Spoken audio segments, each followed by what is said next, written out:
इसमें लिंक थोड़ा टेढ़ा होता है और उसके साथ साथ उसमें एक गांठ भी होती है। अब आप अपना लिंक चेक करने लग जाएंगे टेढ़े की वजह से कि कहीं पेरोनिस डिजीज तो नहीं है। तो ऐसे पेरोनिस नहीं होती, मैं आगे आपको समझाऊंगा। पेरोनिस डिजीज बहुत ही रेयर होती है, इतनी कॉमन नहीं है।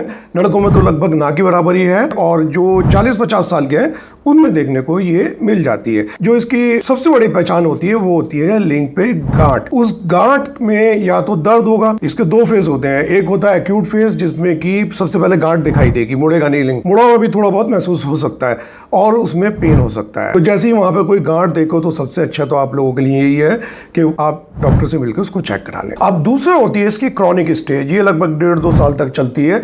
इसमें क्या है कि दर्द वगैरह एज सच तो नहीं होता पर कर्वेचर बढ़ता चला जाता है और दर्द भी इरेक्शन के टाइम पे हो सकता है। ज्यादातर केसेस में ये गांठ ऊपर होती है, झुकाव भी उसका ऊपर की तरफ होता है क्योंकि ये फाइब्रस टिश्यू होती है, जिसे प्लाक बोलते हैं।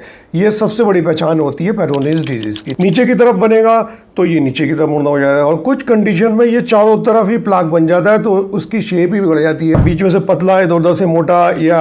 और इस टाइम पे उनका इरेक्शन लूज होना शुरू हो जाता है, यानी कि या तो बिल्कुल ही इरेक्शन खत्म हो जाता है या अब उनको महसूस हो रहा है कि जो इरेक्शन पहले था वो अब नहीं आ रहा है, यानी कि उतना टाइट अब नहीं हो रहा है। एज सच कोई स्पेसिफिक कॉज नहीं है। अब एक मामला जेनेटिक होता है कि अगर फैमिली में किसी को रहा होगा तो आपको हो सकता है लिंक पे चोट लगी हो, तगड़ी वाली चोट लगी हो, या बार बार चोट लग रही है, जैसे कि कोई रगड़ बार बार लग रही है, उस पर बार बार रिपीटेड इंजरी हो रही है एक ही जगह पे, तो फिर वो स्कार बनेगा, फिर ये मुड़ जाएगा और फिर वो पेन करेगा, तो ये फिर आपका पेरोनिस डिजीज में कन्वर्ट हो जाएगा।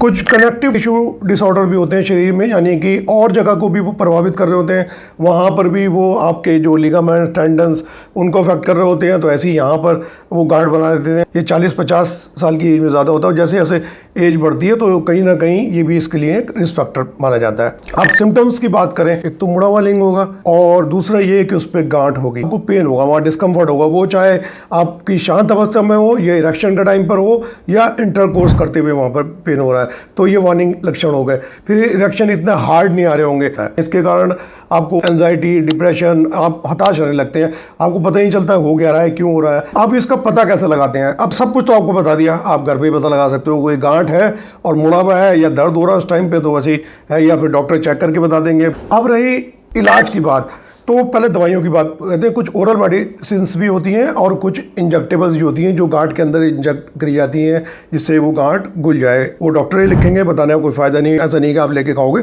कुछ केसेस में इसमें ट्रैक्शन थेरेपी भी दी जाती है, यानी कि इसको खींच के रखा जाता है ताकि वो सीधा हो जाए, या फिर शॉक वेव से उस गांठ को डिसॉल्व किया जाता है रेस के थ्रू।